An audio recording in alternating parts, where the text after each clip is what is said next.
Turn on the lights. Coming right up. Hey! Our Halloween special episode. Yay. Take one. Okay. You may be wondering why we're dressed up.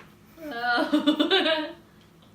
This is our Halloween episode. Woo! Which was recorded really late because it's on Halloween. Yeah, yes. So it's we had 2 episodes Delayed. Yes. Yeah, there was some stuff. Some stuff happened. Stuff happened. So this week we're gonna be trying to condense a lot of things right now. So some housekeeping real quick. We're gonna be doing 4 episodes of each anime. So 4 Violet Evergarden, and then 4 My Hero Academia. Mm-hmm. And so that's gonna be a lot to deal with. But it's gonna be great. We can condense it. We can do 1 time spin for My Hero and 1 time spin for Violet Evergarden. Yeah, essentially. And I also feel like these 30 minutes I tend to drag on because Mm-hmm. I often like look at the hourglass and I was just like, oh, I gotta fill some time. So I hope we'll be good with our time this time around. Yeah. So I should make a drinking game the amount of times I say time. No, I'm just kidding. No. No. Get people drunk. It's Halloween. It's a wholesome holiday. Well, for you it's a wholesome heart. I'm just kidding. No, you have to only let people eat candy. There's no alcohol involved in Halloween. Oh, it says the person that was with me for my first vlog where we caught a ghost on audio. Remember when we went to the antique shop? But we didn't drink. We didn't drink, but we found something spooky. Spooky. That was a while back. That was a while back. Here's a link. Okay. Shameless plug. But so this is our 3rd anime podcast episode, and so let's just get on with it. Okay, so Violet Evergarden. So the 5th episode is, which is named on Netflix, You Write Letters That Bring People Together. So this episode follows Violet getting a request to write for the princess. Ooh, I like that episode. Of Princess Charlotte to send to the Prince of Flugel, which is Damien. And throughout the episode, like the first couple letters we see are like very like lovey-dovey. I guess it was like overdone. Yeah, that's what I felt. And then Charlotte feels very conflicted. On one end, she feels that she's gonna leave her hometown, and that's very scary. Obviously, you know, that's what everybody fears. Right. And then on top of that, Damien, she doesn't really know. You know what I mean? Yeah. At the very beginning, there was like the whole age difference that was kind of like a little bit weird. I should just... In the front next to the skeleton. There you go. I just put you there. In the candy. Okay. Ruby doesn't know how to stay put, I guess. Where was I? So she doesn't like how I'm trying to say this, but like Charlotte is feeling conflicted about the whole marriage arrangement, and she talks to Violet about how, some of the reasons for it, and mainly it's because back like when she was 10. Also, this was the thing that I wanted to mention at the previous episode. So the text is like right there saying like, oh, when I was 10 years old, and then on the English dub it says, as I came of age. I was just like, does people in Japan just like, they need the information there, or Maybe translation difference. it could be a translation difference, but I didn't think it was like you know how dub has to like compensate for like mouth flaps and stuff. Mm-hmm. It was in a situation in the dub where it's like they could have just kept the same like audio, like the same lines or something. Mm-hmm. So I then I immediately thought, do you think maybe people in the States or like Western audience would think it's weird that it's like we figured out, oh, she's only like 14 trying to marry somebody else? I think it would be seen as a little bit more odd. Yeah. Because I feel like if you're like here... I was thinking the world is like a world like back in like 40s Europe or something like that, and like there is like those ideas of like, oh, marrying and stuff like that. And when I saw the subtitles, like when I would turn to 10 years old, and it's like the family tradition was to get married off. And I was just like, oh, okay. And then the English dub, it says, when I came of age. It's just like, oh, okay. So this is what's going on. It's a slight difference, but I think it's because even when I first watched it, I was like, how old is she? Because the age difference was a thing right out the gate. Yeah. Right out the gate, she was talking about, is the age difference weird? You know, is this something that Violet is okay writing towards or something like that? But I mean, like, I feel like her saying, like, coming of age, because it's interpretive, we would think it's, like, yeah, 18. Yeah, that's what I was thinking earlier. Which is kind of adding about 8 years to what she actually is supposed to be. Yeah, that's very fair.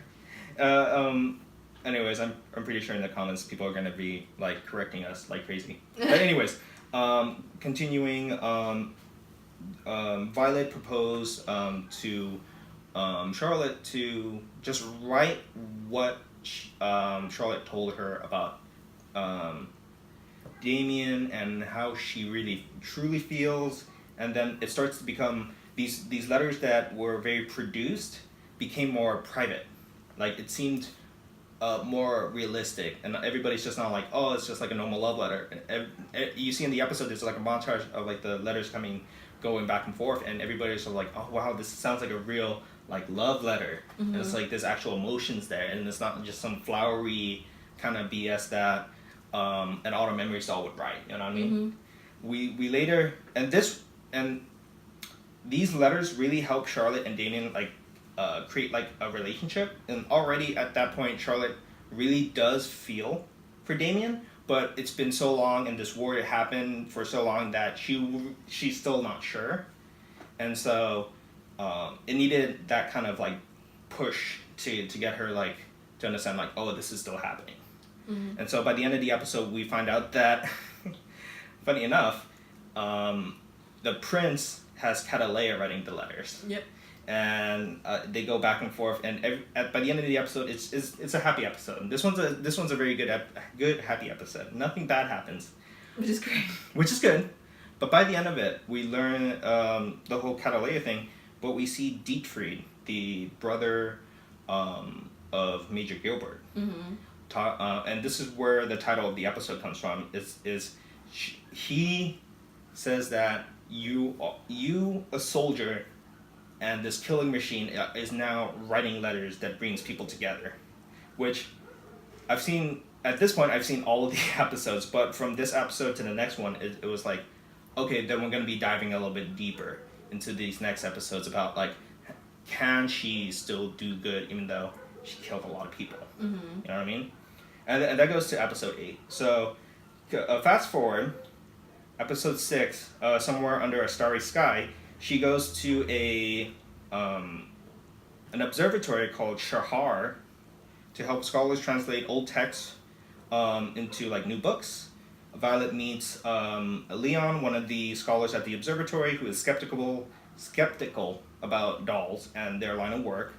Violet overhears Leon's past and talks about her past as an orphan and as somebody that doesn't necessarily know her family. Right. And then while Leon then invites Violet to go see the Ali's comment, and while looking at the comment, Leon talks about how he feels disenfranchised about like the whole idea of love and the idea that love makes you do crazy things, because we learned that Leon's dad died while searching for books in that line of work, and his mother went out to try to find him, and we're kind of led to assume that she probably passed away because Leon lived in that observatory for years, and without anybody coming back to check on him.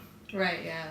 And so by the end of the episode, and this is one still is a very positive episode. I left this episode feeling like, okay, I'm good, and that Leon is now inspired by Violet to go travel. Right. Yeah. That he, even though that on one end he wants to wait for his mom or parent, he also recognizes there's a much more greater world out there that Violet has experienced, and then he wants kind of like that slice of that lifestyle. And so now he's going out and doing that right now. I think that's this episode. Okay, yeah, and then... I mean, I think with different people, and, like, I think, like, especially when it comes to, like, I don't know, it's interesting to see how different their experiences are, because Violet is someone who technically is very closed off, you know, and then she doesn't really have experiences of, like, the real world as much, but she's just learning about it, and he's kind of been stuck in, like, this scholarly place, like, the entire time, and she, it's kind of interesting to see how somebody who's also kind of similar to her and being closed off wants to learn, like, almost what she has learned throughout, like, however much time has passed in the anime. Yeah. And, like I said before, these 2 episodes are very positive feeling. I felt like these episodes really doesn't really dive too much in Violet's evolution as a character, in the sense that there's not much in Major Gilbert's way. There's not much in the way of like her character development of like that relationship. Like those things. But there are kind of like these cutbacks to like old things that happen that just kind of like forwards that story.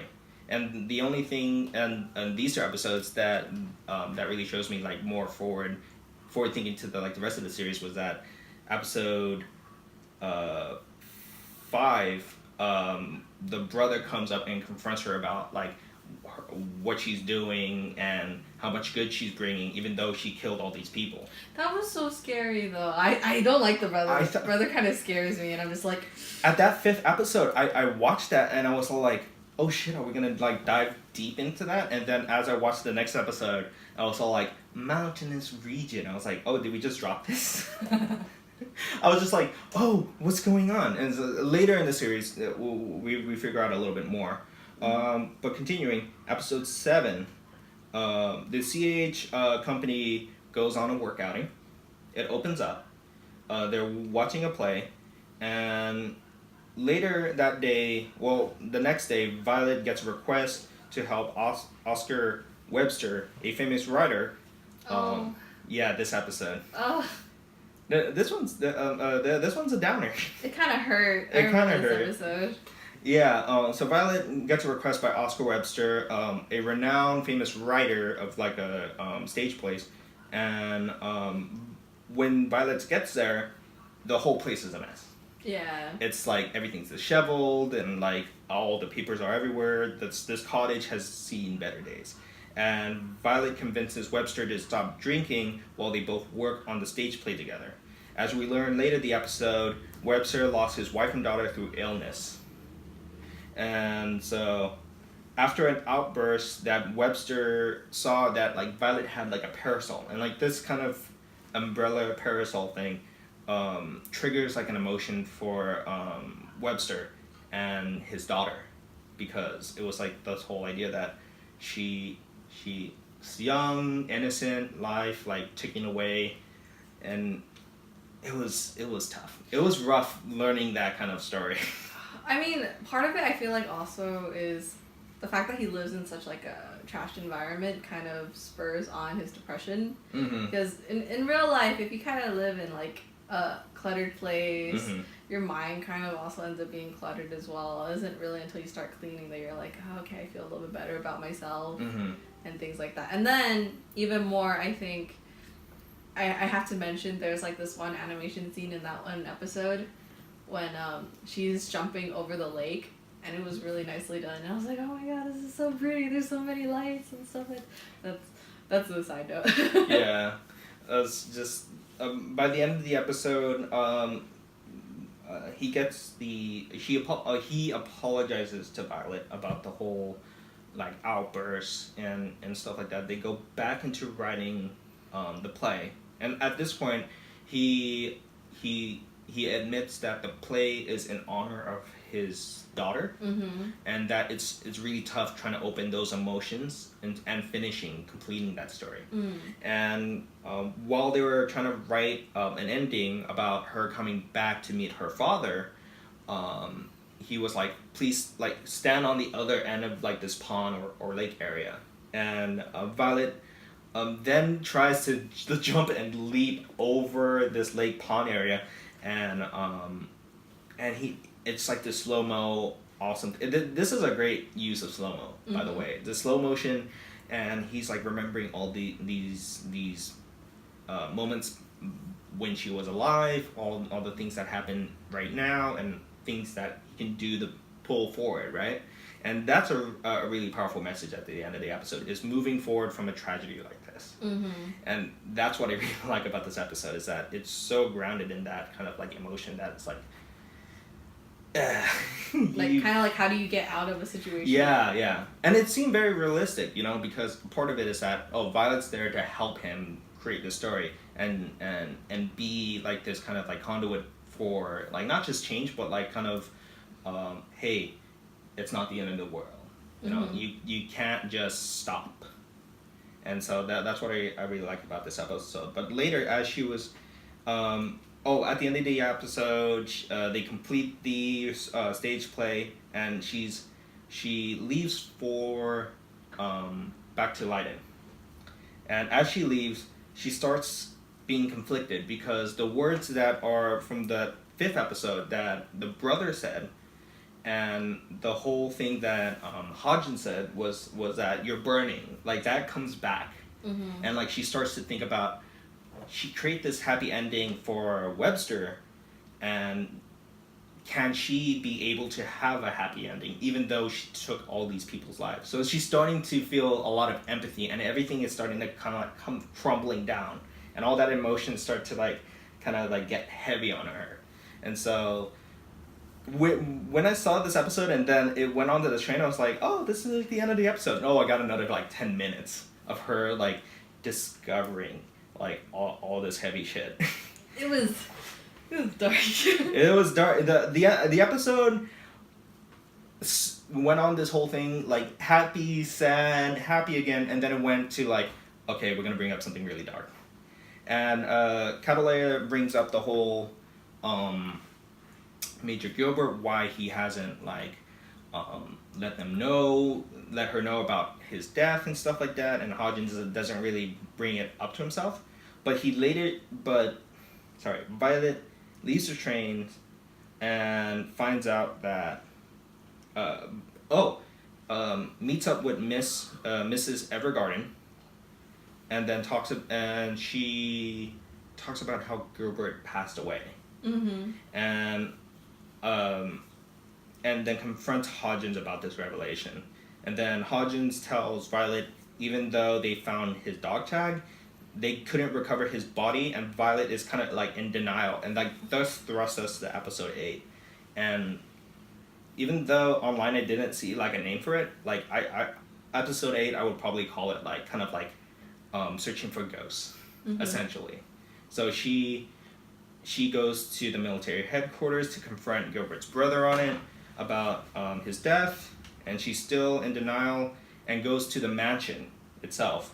And then she's like a minor character. She's probably like a maid that recognizes. Oh yeah. I think she was a caretaker. It's not the mother, because the mother gets introduced at the end. It's a caretaker. Yes, the caretaker of the mansion, and she goes and sees his grave, like kind of like under a tree, kind of like picturesque kind of like situation there. And then towards the end of the episode, she's just kind of like going on, and like there's a lot of like flashbacks. See, I just remembered the word flashback just now. But took you a little bit. Yeah, took me about what, like 20 minutes to remember the word flashback. But anyways, she gets flashbacks about Gilbert and their time together, the assault on Intense, and then in this episode, we get kind of like at the beginning of the episode, you see Gilbert and Violet together, right? but you don't know like the extent of the relationship. This kind of like explains more about that, like the backstory and everything, kind of like from her getting captured by the brother, Dietrich, and then to the whole plan to storm Intense. And this episode it's heavy. It's not an easy episode. I think honestly every episode after that one episode with the princess and the prince, it's pretty dark. It gets pretty dark. Well, if I remember correctly, it gets pretty dark from then on out. And then these next episodes after that, it gets deeper and deeper. And yeah, there's no easy way to say this, but I did really enjoy these 4 episodes, and I actually enjoyed them so much that I actually finished the series before doing this sit down and podcast. But we're just only going to be talking about these 4 episodes. So, what do you think about these 4 episodes in general? It kind of establishes kind of the direction that the anime is going to go in. If anything, I remember in the beginning when you're being introduced to it, it's very lighthearted. Slightly, it's almost comedic in a way. Like there's some undertones of it being very serious, but for the most part, it's something that you can see as kind of being very lighthearted and giddy and jokey and very happy. And it was very consistent on that level. It's like it exposes you to this world, and it gives you not just the rules, but like what happened before. But all these characters are not telling. You know what I mean? That all of these characters have some baggage that it's a holdover from an event that we as an audience never experienced. And that's what I like about this episode. Is not these episodes, but this anime. It's just that there's this big thing that happened in the past, but all these characters have to deal with those consequences, regardless if it's good or bad. And so, and I was talking about this with Calvin about. You talked to Calvin about it? I was really after watching this whole series, I really like how this anime is so grounded in like its an emotion and like kind of like its stance on like the world, kind of like the world and like how to deal with trauma. And I don't get me wrong, I'm still enjoying My Hero Academia. It's just that this being the first anime I'm going into, and I'm trying to like think of like, okay, if I'm gonna do a second season, I want to get an anime that's very grounded and kind of like it's an emotion or kind of thing. It can be like those things like in My Hero Academia. It can be kind of like screwball shonen anime, right? But at the same time, coming from a film background, I was like, I guess I want to see more like stuff like Your Name in that sense, or Silence Forest situation. You know what I mean? But who knows? But are you sympathizing more with like Violet Evergarden than you are My Hero? I'm enjoying My Hero as a workout anime. Yeah, I've been using it as a motivation. Motivation. Yeah, I want to look like All Might. Oh God. Yeah. Please don't look. But yeah, and in general, like these episodes were just kind of very solid. If anything, if you got to this point in our kind of discussion of anime, and if you're not really into Violet Evergarden, you're not human. I mean, you're a robot. Okay, well, it goes to say like, it does take the first couple of episodes of you kind of like dragging your heels into it to get into like the nitty gritty stuff of the show too, because like with a lot of people who I've talked to about Violet Evergarden, a lot of people have said the exact same thing, where it's like, the first couple of episodes when you're watching, you're kind of like, I could probably pass on it, and then you kind of forget about it. But if you get past like the first 4-ish and get to the point where it starts like diving into like her psyche, how she thinks, you know, her having to deal with like the stuff that she's done in the past, like that's when it starts to get into being a really good anime, in my opinion. I think it gives more depth into her character, and I think that's what a lot of characters should have. And I think that's partially why characters like Killmonger and stuff like that are so well liked. Yeah. Because as a villain, you get depth as a character, which gives you people who are watching, you know, something that they can relate to and understand. Yeah, you bring up a really good point about like bringing Black Panther into it, and like kind of like the whole Killmonger thing is that like these characters have depth and have like some form of like issues that not that like fixing it is probably the worst way of saying it, but like they need to kind of like talk it out. Yeah. You know what I mean? Like these issues are not just something that you feel like, oh, like the hero is gonna make it or something. Like to some degree, I feel like when I'm watching My Hero Academia, it's like, oh yeah, the hero's gonna deal with it. Like they're gonna be fine at the end. Right. Yeah. But in Violet Evergarden, it's like they're gonna be fine, but they're gonna have a lot of baggage by the end of it. They're gonna have to deal with these issues and consequences for potentially the rest of their lives. Right. You know, right. and that's what I see with Violet. And there's a much more bigger discussion about the ending, because I feel I really enjoyed the ending, but it was just kind of like, oh, it's season 2 bait. I mean, you're technically not done yet. I'm technically not done yet. Yeah, you also mentioned that there's these special episodes, so I'm gonna have to go back and retroactively and watch all of that. I mean, it's its own story by itself. Yeah, so you don't have to worry about it, but it's really good. I like that one. Okay. It's very similar to the... I just read the synopsis. It's something about an actress? It's similar to the writer's story. Oh, okay. Kind of. So we have a lot of time. Well, what are your opinions so far on the series? Do you have like anything that stands out to you that you really like about the show, whether it be like animation? I think after I watched the whole series as a whole, I watched something called like the making of, and like this YouTube creator did like a 40-minute kind of like behind the scenes talking about how all these animators come in and stuff like that. This was never lost on me. It's when I first saw the episode, there was a big emphasis on how emotions of each character have to convey, and it's not a dialogue thing. It's all about how the art is portrayed, and that's why Violet Evergarden and My Hero are so different anime style wise. That it works. You know, that Violet Evergarden inhabits this world of reality, and all these characters have these emotions, and they get these drawn like shadow, like 3 o'clock shadow, like they're not sleeping because they're dealing with post-traumatic stress. You know?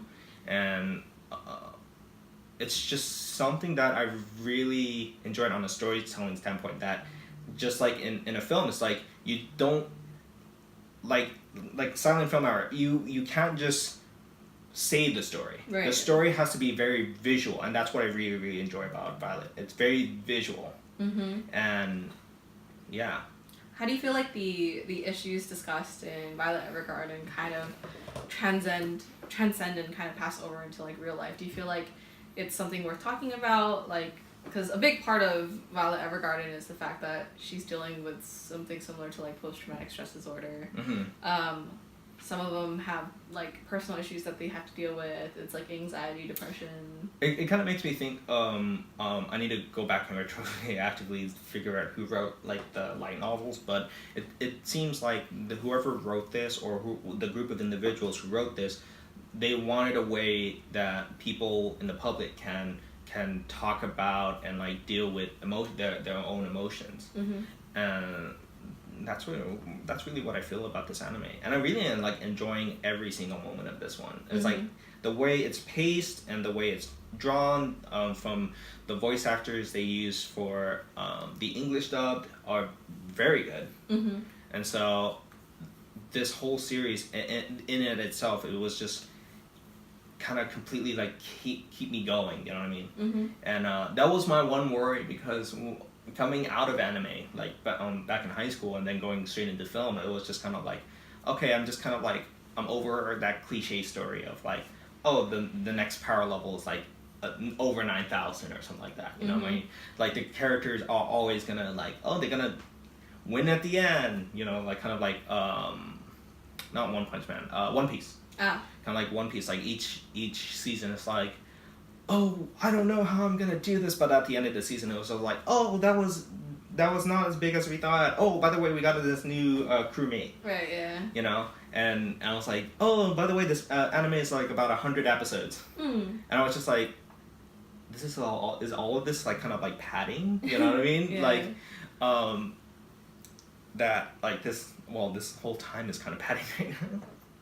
It's still going. It's okay. Yeah, it's still going, but yeah, that's how I feel about, and I'm so happy that this anime was the first kind of recommendation that I think you and Colin told me. And I'm really, really enjoying this. Yeah. Of the 4 episodes that you watched or like we're discussing, did you have one that really stood out to you, or like one that you kind of sympathized with the most or felt the most emotion with? I felt the most emotion on the last 2 episodes. The last 2, which was the writer and kind of like following the ghost of her past. You know, 8 also seems like it's very setup situation. You know, we're gonna get a more deeper dive in how she's feeling while trying to like retrace her steps and everything. But episodes 7 and 8 were just kind of like me watching a very good movie. That's what I felt like. It was a very solid kind of like, the story needs to hit this, and it'll make sure, and they made sure that I was hitting all those marks. Like the beats, right? Yeah, all the beats were there. And I just this whole series in general. That's good. Yeah. Did you want to switch over to My Hero and we can start talking about that too? We should just throw it off to My Hero. Yeah. Okay. So, more time to My Hero. So we're gonna be talking about My Hero Academia now. I hear a lot of rumbling. Is that your phone? Yes, that is my phone. Oh, okay. I was like, what was that? Toss it to the side. So, in the world of My Hero Academia, episode 5 is What I Can Do For Now. And so in this episode, we meet the homeroom teacher with Shoto Azawa. Oh, by the way, correction, you were right last week. Am I? About Bakugo's name. It's actually his... what's his full name? They always refer him to Bakugo, right? Yeah, but the other part is his first name. Yeah, Katsuki, right? Yeah. Yeah. That should be his first name. Yeah. That was my bad. No problem. They do refer to him as Bakugo a lot. All the time. All the yeah. time. So I don't hold that against you. So in this episode, it's the first day of school. Right out of the gate, this is right after All Might gives him like, oh, you're accepted to UA, and now the first class is happening, and it turns out to be a physical test to evaluate how the students kind of like use their quirks, right? And the professor, Aizawa, threatens all the students by saying the worst ranked student is going to be expelled from the school, and this really freaks out Deku, and his kind of MO throughout this whole episode is that he doesn't necessarily know how to control his powers right now. Whatever All Might gave him, he's not sure how to like control it, you know, and it's a big thing for this next like 8 episodes. Not 8 episodes. These 4 episodes I watched, it was like the idea that he doesn't necessarily know how to control it. And by the end of the episode, towards the end, the homeroom teacher Azawa takes away his power. Right. And then All Might is like looking in the background. It's just like this professor or this teacher is like really being hard on little Deku right now. But at the same time, my question for this episode: does all the teachers know about Deku? No. No. The only people who know about Deku are. I know All Might does, and then this homeroom teacher has a general idea. Well, okay, so I think not that many people know about Deku, but they know that All Might has to kind of like pass on the whole like he needs to find a successor basically. Yeah. But they don't know that like Deku's the one that has it. Oh, okay. So but by the end of this episode, the homeroom teacher is very surprised about how Deku is like throwing that whole ball thing. And the funny thing about this episode that I really enjoy is like it showcases each individual quirk much more better than it did the episode where they're doing their entrance exam. Right. I actually really enjoyed this episode because of that. Like each character, you get the girl that can make everything like make everything 0G with a contact of something. You know what I mean? You get to see Bakugo's kind of like fire and explosive like quirk. You get to see my personal favorite character, the overachiever. Izuno? Aizawa? No, It's the guy he has engines on his leg. Yeah, he has engines on his leg. His name is Ida. Ida. Because I like to run. I like running, and I'm always running while I'm on the treadmill while watching all these episodes, and it's like he's kind of my favorite. He also has like calves of steel, and it's like, okay, workout kind of like goals right there. His calves are huge. Yeah, like I said, workout goals. Never skip leg day. And so at the end of the episode, it turns out he was lying. He wasn't really gonna expel anybody. Another thing that in this episode kind of dives into is kind of like the weird rivalry that Bakugo and Deku kind of has, and it's still kind of like, oh shoot, am I spoiling anything? I'll dive a little bit more into it because there's a one-on-one match in these coming episodes, and it's just kind of like, dude, you just kind of have like this weird complex, dude. That's just how I felt. A little bit, yeah. I felt like he wants to be a hero so much he's willing to destroy someone else for it. That's what I get out of it. After these 4 episodes, he's willing to like try to destroy Deku. And I'm just like, dude, what is up with you? And I don't know. I'm starting to theorize like, is your home life okay? Is like, well, what's going on? Well, is there some weird expectation that you're putting on yourself? Which to some degree, I sometimes put a weird expectation about myself when it comes to trying to get into graduate school. That's besides the point. But yeah, I'm just like so weird about like Bakugo is like his whole MO is just like always hating on Deku. I'm just like, dude, like you're both in like this prestigious school. Well, why are you just kind of like this? But anyways, that's the next episode, episode 6. It's Rage You Damn Nerd. And in this one, this episode at the very beginning, we find that All Might is a teacher, and you said this. I thought that All Might was like a principal.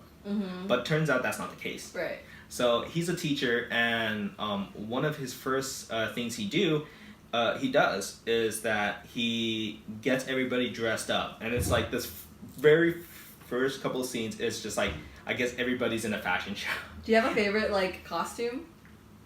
I actually kind of like Deku's in the sense that I like how the mask is like a permanent smile, but behind the mask, you see the gears going, like the conflict and everything going on. I do kind of like that one.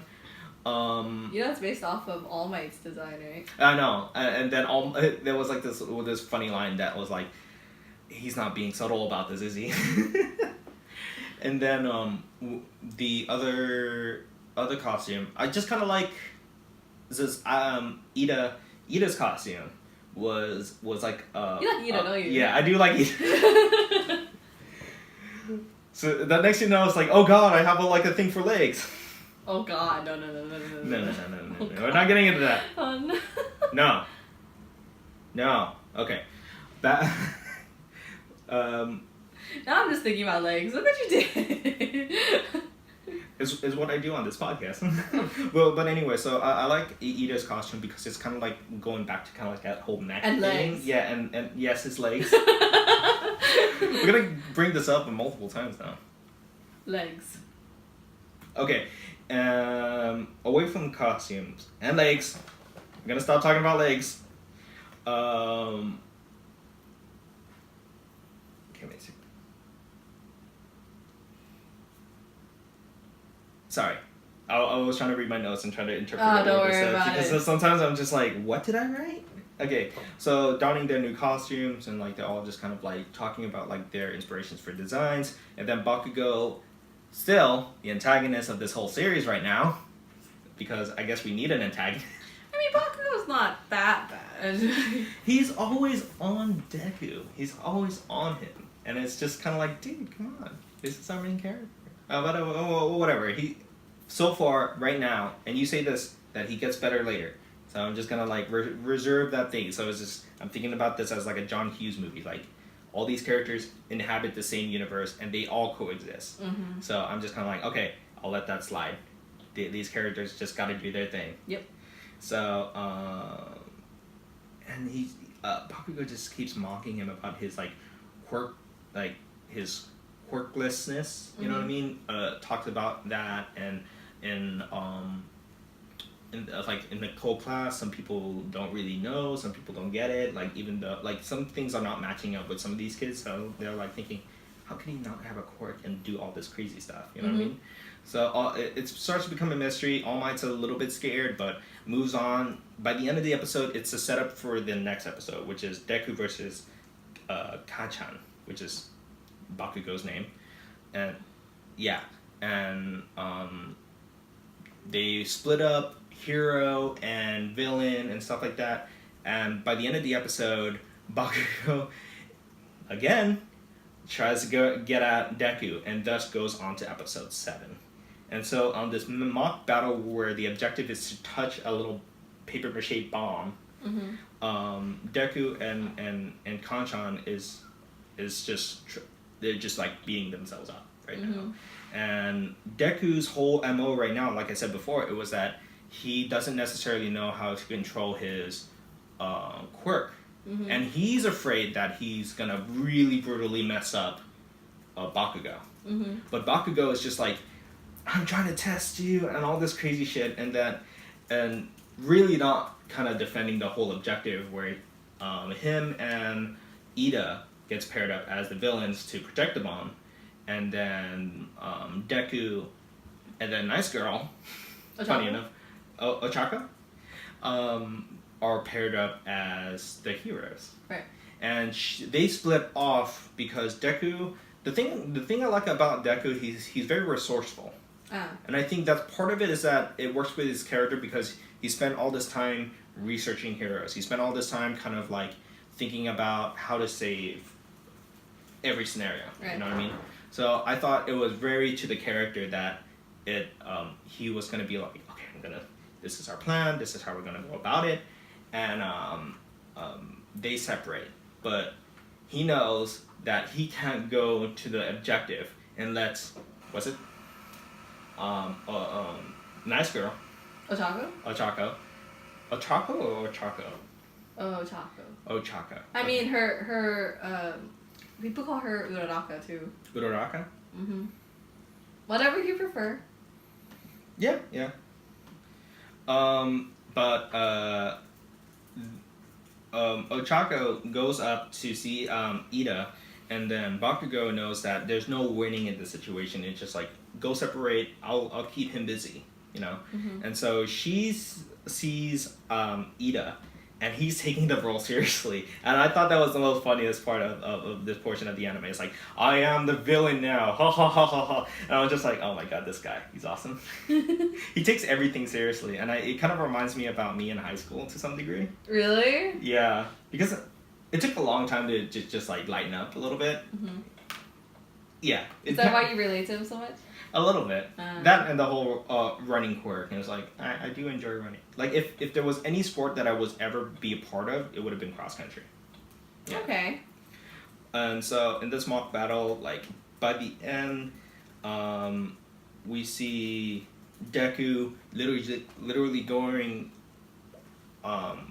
like, against Bakugo, and, like, you see this whole thing, and, like, they're ready to, like, punch each other, but lo and behold, that wasn't the case. He uppercuts and like threw like this punch through this building, right? And block Bakugo's like attack on the other arm. It like totally fucks up his arm. And then took both of his arms because he's doing this and then he's blocking kind of like the force of like this explosion. And when Anshan, the best girl.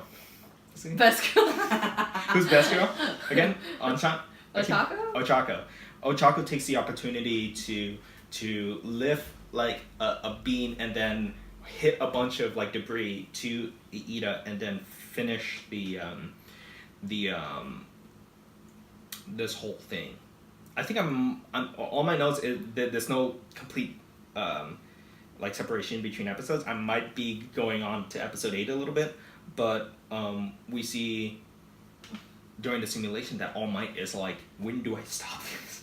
Because literally Bakugo is literally trying to kill Deku, a homeboy Deku, and you really start thinking like, is he gonna be alive by the end of this? And it was just kind of like, I hope. In my mind, I hope Bakugo doesn't go crazy, because my whole thing right now is that I'm feeling like he's so like wanting to become a hero and all this stuff that I feel like he's gonna become a villain before a hero. I see. Like he can't help himself to like kind of his emotions or something like that. And I know I sound like one of my friends, but he can't really help himself in that sort of situation to be like, okay, I gotta stop what I'm doing and realize this is just like a simulation and stuff. And then but All Might to some degree understand that Deku got this. He understand like, hey, he's our boy, he got this. But a lot of the people in the simulation, like as an audience member, was just like, someone should stop this right now. Yeah. It's crazy. And then so the other episode 8, Bakugo's start line, which is actually a good callback, because before it was a start line, but for Deku, you know what I mean? Or for kind of like everybody in general, right? The entrance exam. But this one is more like focusing a little bit more on Bakugo, and a lot of people like talking about his actions and like what he was doing, and it's just like, dude, what he was doing, was that correct? You know, and some people thought it was like, hey dude, you just kind of like go a little bit crazy there. After becoming so Action realized that he still has a long way to stand above his peers, so that's Bakugo's start point. And after recovering from his injuries, Deku tries to cheer him up. And so here's the thing. Deku's being bullied by Bakugo, but he's always constantly playing the bigger guy card. Just like, hey dude, like everything's good, you know, stuff like that. To some degree, I'm just like, yeah, as much as I'm like, hey, you gotta forgive and stuff, like, dude, he's trying to kill you, man. That's how I felt. I was like, towards the end of the episode, he's like trying to find Bakugo. So like, the episode, I'm trying to remember. See, it's been a week since I watched these episodes. But he feels like responsible to some degree about the whole Bakugo situation, and then attempts to cheer him up by pointing out some part of his secret. So what he says at the entrance of UA is that his power is derived from other people, but Bakugo ain't buying it. Right. Bakugo is like, shut the fuck up. He just I just realized I cussed. He's like, dude, I don't believe you. Like, this is not happening. You know what I mean? And then out of nowhere, All Might comes in, tries to cheer out Bakugo, but Bakugo isn't even having it from All Might, like kind of like the heroes of heroes. His whole MO is that I just want to beat everybody, including All Might. You know what I mean? And that's his MO. And so these 4 episodes, there's a lot happening here. Right. Relationship wise, there's a lot of things happening. We get to understand a little bit about Bakugo's and Deku's kind of relationship situation, how much it's in a weird way he doesn't like Deku, but on another level he's like, well, we're all like trying to become heroes. Yeah. What do you think about these episodes? These 4 episodes? I thought of it. I feel like when I watched it before I set up to like introduce more of the characters and more of their story and stuff like that, because up until I guess like the first episode you watched in the series of 4, you don't really exactly know too much about Bakugo. Like, yeah, you basically know like the gist of what his relationship with Deku is, which is basically they're kind of always like, they're kind of, yeah, they're kind of like at odds with each other, and And I want to say within these episodes, you get to see like a flashback of Bakugo's getting his like power and how much Deku really idolizes him and stuff like that.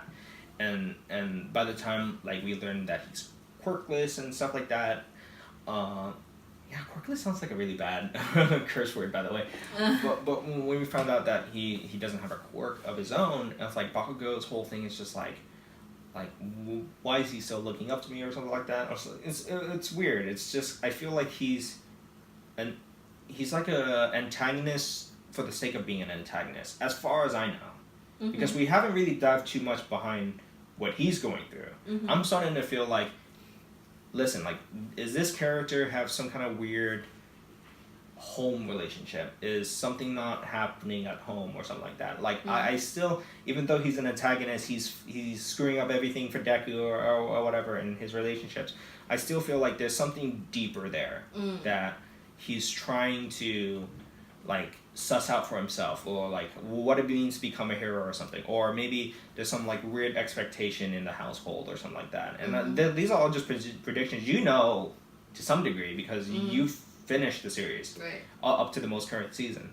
But for me right now, I just feel like he's kind of like a bad guy for the sake of like, oh, we need a kind of like an antagonist, other than the whole Deku has to learn about his powers and stuff like that, and it's just kind of an antagonist for the sake of an antagonist. Yeah, I think a better way to think of it is like Deku is kind of like the fire under Bakugo's ass.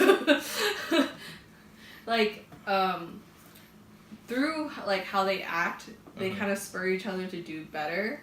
Bakugo's kind of more of like a character that's kind of, he has good intentions, he just doesn't really know how to do it do things properly, like the nicer way of doing things. And Deku's kind of like still trying to find his way and everything, but still trying to do everything with a smile on his face. Yeah.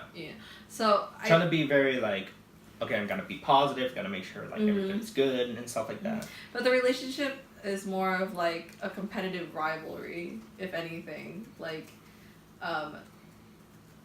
I think a big portion of it is just like, without giving too much away, like Bakugo kind of sees Deku kind of as like somebody who doesn't have anything really, and I think his like fire under his ass is like the, how are you catching up to me, and why am I like feeling power, and where am I supposed to be going from then on out. I could definitely see that. I could definitely see that whole like before and all this stuff, like I'm supposed to be the big hero and stuff like that, and like you helping me saving me at the whole like garbage monster or whatever that was. Like that was one of the things that I think is like kind of a flashback for these characters, just like who are you, a person that doesn't have a quirk, trying to go out and save me? You know what I mean? I think maybe some point it's like a weird guilt thing. Maybe Bakugo has some kind of weird guilt thing. Like you're quirkless, I have a quirk, you're trying to risk your life. Maybe that's a relationship thing going on. Maybe that's something in the future that might discuss. Yeah. Because this whole time right now, I just feel like he's just a bad guy. That's how I feel about Bakugo, and I'm just trying to reconcile. Like, okay, he's bad, but why is he bad? You know what I mean? It's okay. Bakugo kind of has like the a friend that is not really a friend, but like a frenemy. A frenemy kind of feel. And this kind of goes for like a movie situation. Venom's 3 weeks old, 4 weeks old at this point. I have not watched it. 3 weeks. Oh damn. I mean, my problem with Venom is that by the end of the movie, I don't know. Oh, do you care about spoilers? Just at like the lightest level of spoilers that you can give me, I will accept it. I felt like there was no reason for the villain to be the villain. So he has no purpose. I felt like by the end of Venom, I was like, okay, I really enjoyed this movie, but I felt like this villain wasn't like, he was a bad guy for the sake of being I'm assuming you're talking about Venom as in like the parasite Venom, and not like the guy that he's attached to as the villain, by the way. You can't say anything. Okay, I can't say anything, because when you watch the movie and figure out who's the real villain, and by the end of the movie you're just sitting down I was watching the credits, I was like, did you really have to be there as a villain?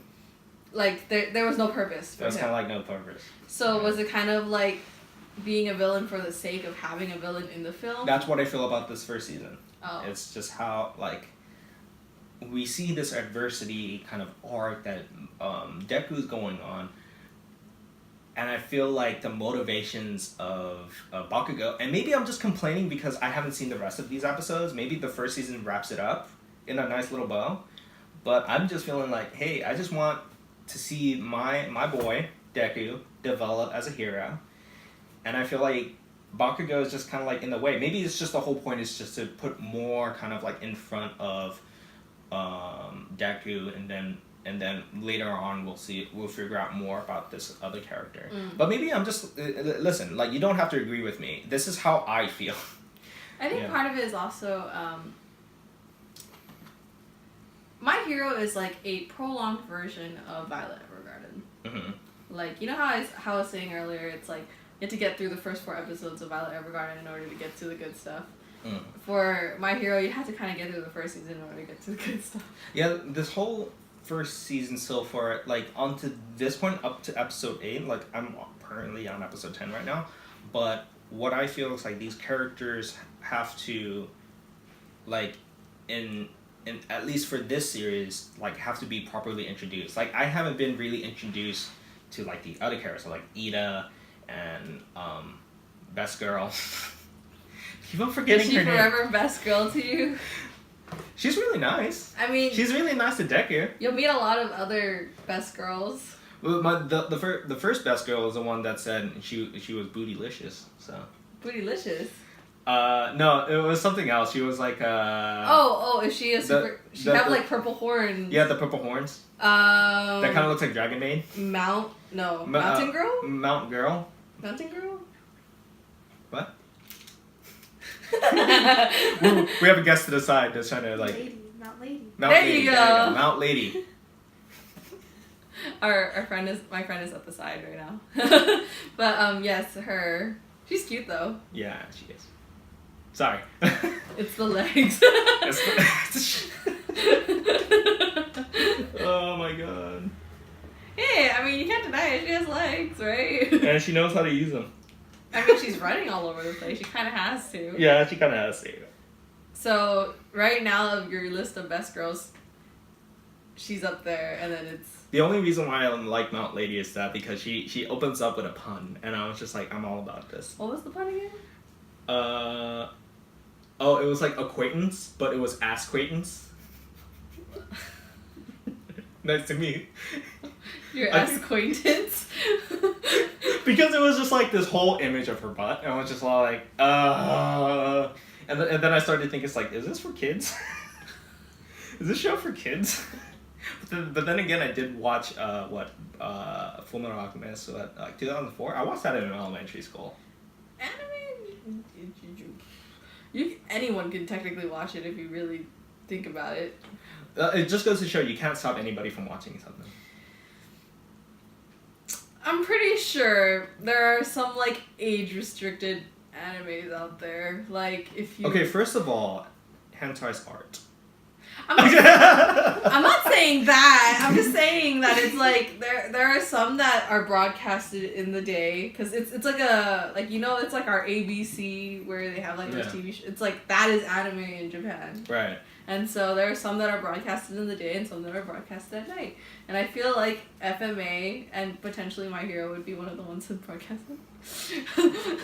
What I like about this series, and I know our little hourglass is gonna we have extra time. We got like extra time because of Violet Evergarden, which is really funny because we're going on this one longer than Violet Evergarden. But then again, there's a lot to kind of discuss here a little bit. But what I like about this series, and you did bring up a good point because there's like a lot of blood, there's a lot of violence. Not a lot, but there's still kind of like suggested kind of violence, cursing, all this stuff in this episode. And like the art style kind of is like for me, kind of a little bit reminiscent of kind of like Dragon Ball in a weird way. Yeah, in some weird sense. I think part of it is like everybody's kind of like flying around and stuff like that. All Might is drawn as like a Super Saiyan situation, and I'm pretty sure that's a big reference, by the way. Like his hair is like yellow, and like his arms, and like he's so muscly. I mean, maybe it's like inspiration. They're probably deriving a lot of inspiration from Dragon Ball, and then there's some characters where I'm like, okay, these kind of look like side characters. If you ever have time, you should look up how All Might looks like when he was younger. Is he? Are we gonna see that? Not in the anime, I don't think. Oh, not in the anime? Oh, is this like a fan art thing? No, it's a movie thing. Oh, it's okay. I haven't seen the movie. The movie's about when he's younger. We should probably do a special where we talk about the movies. I don't know how to watch it though. Is it on DVD? Can I purchase it on DVD or Blu-ray? I don't know. I don't think so yet. I mean, it was in theaters. I know it was in theaters, but it was in theaters like a month ago. Yeah. As of we're talking about this right now, it was in the theaters about a month ago. And I was gonna see it. You watched it in theaters, right? Yeah. Yeah, did you too. watched it. Okay. Yeah. God, imagine All Might as a kid though. Oh, wait, no, I can't say that. Okay, never mind. No, never mind. We're not gonna talk about this. But my hope for this rest of the series, because I only have about 5 episodes at this point. About 5 episodes. Each season is about 13 episodes. We're almost done with Violet. We're almost done with this series. I haven't seen up to the end of it. I've seen up to the end of Violet Evergarden, and I kind of don't want to talk about it because I've already seen it. And I want to save that for the next episodes. But for this season of My Hero, I feel like I want to see more relationships between Deku trying to have relationships with other people, not like relationships, but like friends, like start building his kind of like network of like other heroes. I want to see a little bit more about Bakugo. I want to be wrong. I want to be wrong about Bakugo. I want to feel like by the end of the season 3, I feel like, okay, I'm with you. I understand. You all the preconceived assumptions, all the stuff that I felt about you back in the day. I was wrong. You know what I mean? I want to feel like that. I want to feel like, okay, I can understand where this character is coming from. I mean, I can tell you that you already are. No, I'm just kidding. But yeah, that's my hope for maybe this first season right now. And it's a little tough now because I'm only saying it's tough because I just don't identify with. Like you're kind of dragging yourself through at this point, right? I feel a little bit more My Hero than Violet Evergarden. But I feel like it's also because me personally talking to you about things, I think Violet Evergarden fits your niche more. It's something you'd be more open to watching because it's something that... And that's not a problem. Yeah, that's not a problem. I mean, not to say that you're not open to like watching anime or anything like that, but I think it's more so just like the genre that Violet Evergarden is in kind of matches more with what you like out of like what you watch. Yeah. You know, because you get a payoff in like emotional depth and character development. I feel like that's a big thing, emotional payoff from Violet Evergarden. Right. And My Hero, it's like I'm enjoying it. It's my kind of like workout anime. But I feel like a lot of it is developing in a sense that, okay, this whole season is just like trying to get backgrounds and stuff like that. And I'm just like, okay, well, that's just the point of this first season. I mean, in that case, I feel like if you were to keep watching more anime, like the best way to kind of go from there is like if you find the genre that like Violet Evergarden or Your Name or whatever nice, you can just kind of like find things that are very similar to it that fit in that genre. But if you want to, you can kind of like step out of that circle and try. See, that's the thing. I want to step out of my circle because as a kid, I like that the whole crazy anime like Fooly Cooly. But then again, what Fooly Cooly did, it was only 6 episodes, and each episode was very solid to me. And that's what I liked about it. It was all kind of like encompassing, and it didn't feel like it was dragging or anything like Dragon Ball or It's chill. Dragon Ball or like One Piece or something like that. You know what I mean? And granted, yeah, I do enjoy anime that's like has like this whole long kind of arc. Like, to be fair, I like Detective Conan back in the day. You know what I mean? And that series is still going on, like 1,000 episodes or something. Yeah. So you know, it's just a matter of trying to find the right story and trying to be like, okay, this is the gateway anime. Mm-hmm. You know what I mean? I mean, it'll change depending on person to person too. Cause like that's very true. For example, like a big thing for me when I'm watching it is like animation style has to be is a very big thing for me. Mm-hmm. Like there has to be a certain look to it, and if there's a certain look, if I'm watching it and I'm kind of like I don't really like this style, I kind of turn off from it and I just like move on to something else. Mm. And then like it also kind of depends on what's in the anime too. Mm-hmm. Because I can handle like very how do I explain this? I can handle like relatively like action packed anime. Right. And then I can kind of handle like very cutesy like slice of life anime. Mm-hmm. But once it hits like really gory, I can't do it. Oh, I like the anime that you were trying to introduce to me 2 weeks ago. What anime was that? The whole psychopath. Yeah. Well, okay.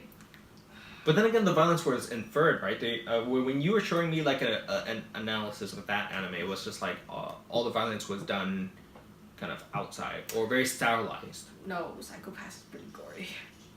It wasn't Psychopath though. Was it not Psychopath? It wasn't Psychopath.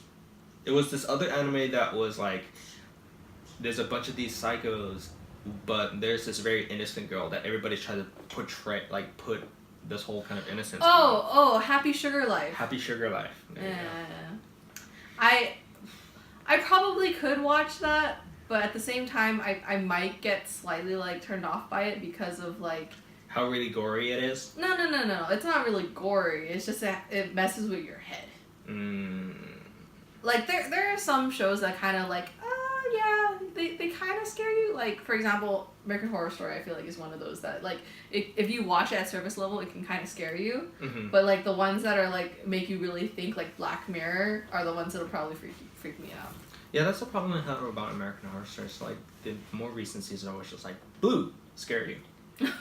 like before it was just like, oh yeah, it kind of like makes you think a little bit. Yeah, but like I think the ones that make you think about things too much are the ones that are the scariest, in my personal opinion. Yeah, like I did watch a bunch of Black Mirror episodes. My family were trying to get me into watching it. Like by family, like my nieces and nephews. Oh, aren't your nieces and nephews like? Well, we're very close in age. So my niece is about 2 years younger than me. So I'm 24, she's 22. Okay, I thought it was the younger kid one. Oh no! That's not the case. That's not the case. Okay, but anyway, yeah. So like, it really kind of depends. I think if you're gonna keep going into anime, you kind of have to figure out what kind of are like your have-tos about anime, and what are the things that you're kind of like, I don't want to watch it if it has this thing. Yeah, I do have to kind of like reconcile that. Yeah, and then also like stepping out of your general like genre. Mm-hmm. While that's good, at the same time you kind of have to get to a point of being like, well, at this point I feel like I'm dragging myself through this. I don't want to watch it anymore. Yeah, it's just trying to like look for the eject button. But the thing is like if I'm gonna be doing this show, like I have to at least watch the season. Hey, I mean, if you get other opinions about different types of anime, you can watch. Yeah, so we're gonna be wrapping this up. I'm looking at the timer now, so we're about 57 minutes into this anime. That's a long podcast. Well, to be fair, our other podcast is about an hour. Yeah, that's Our true. second You're one not is about wrong. an hour. Yeah. But so if you enjoy our conversation or you absolutely hate my guts about Bakugo, Oh. please let us know in the comments. Until then, I hope you enjoy. Happy Halloween, everybody. Happy Halloween! And if you have any recommendations about anime, I'm still taking them. There's nothing in these comments lately. So Eventually, I hope so. One day. So one day. We'll see you in the next one. Bye-bye. Bye. I'm gonna erase this now.